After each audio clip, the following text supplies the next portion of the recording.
په واتس اپ کې د دې نښو مطلب څه دی؟ که تاسو چا بلاک کړی تاسو ته پته څنګه لګي؟ که ستاسو د ملګري سره انټرنیټ نه وي نو تاسو ته به څنګه پته لګي؟ ستاسو میسج هغه کتلی دی که نه دی د دې به تاسو ته څنګه پته لګي؟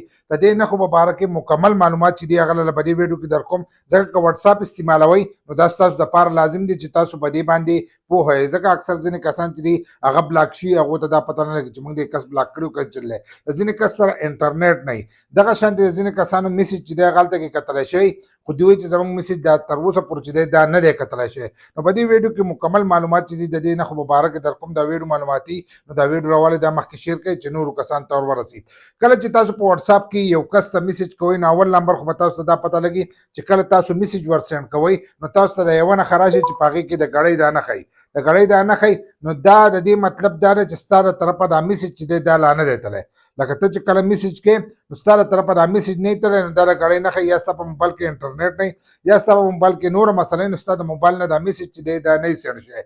کله چې ستا د موبایل نه میسج سینډ شي نو تاسو ته به یو سنگل نښه چې دا به راځي.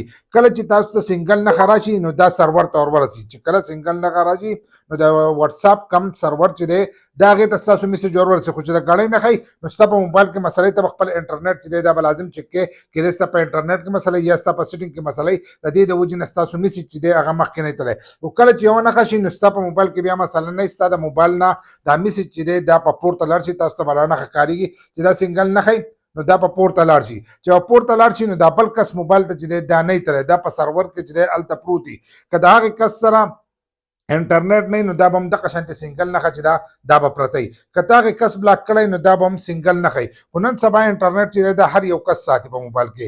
که نه وي ورسره نو یوې ګنټې دوه له به ورسره نه یا به یوې ورځې له ورسره نه وي په سبا له چې دی هغه به انټرنیټ ایم بي چې دی دا به ور اچولی یا به د وائی فای سره چې دی د دې سره به یو ځای شوی نو ستا دا میسج چې دی دا به هغه ته تللی. خو که دا دغه شانتې مسلسل دا سنګل نښه وه نو د دې نه به تا ته دا پته ولګي چې زه د کس چې دی دا بلاک کړی یم. چې ته یې بلاک کړی نو هم به سنګل نښه چې دی دا به تا ته شو کېږي. خو دا نښه چې دا به ډبلیږي نه. که د هغه سره انټرنیټ نه وي نو هم به تا ته سنګل شو کېږي. خو د انټرنیټ نه ته ووایي چې هر سړی په غیر انټرنیټ نه نن سبا موبایل چې دی دا نه ساتي. چې په موبایل کو سره واتس اپ نو دا به ځي یا به د هغه په دغه نمبر باندې چې دی واتس اپ په ختم شوی. که هغه واتس اپ ختم کړی او واتس اپ مکمل اکاؤنٹ ختم کړی نو بیا به هم دغه سنګل نښه چې دا به تاسو ته شو کېږي. کله چې دا د هغه موبایل ته لاړ شي د سرور نه د هغه موبایل ته لاړ شي نو دا نښه چې دی دا دوه شي او دا خړ شي. څنګه چې سنګل خړی نو دغه شانتې دا ډبل چې دی دا خړ شي دا د هغه موبایل ته لاړ شي. چې د هغه موبایل ته لاړ شي نو تا ته د دې ځای نه دا پته ولګي چې دوه نښې دي دا د هغه موبایل ته دا میسج تللی دی. که هغه یې ګوري او که نه ګوري خو دغه دوه نښې چې دي دا به تاسو ته شو کېږي. بیا چې کله هغه دغه میسج وګوري نو دا نښې چې دی دا ودي شي.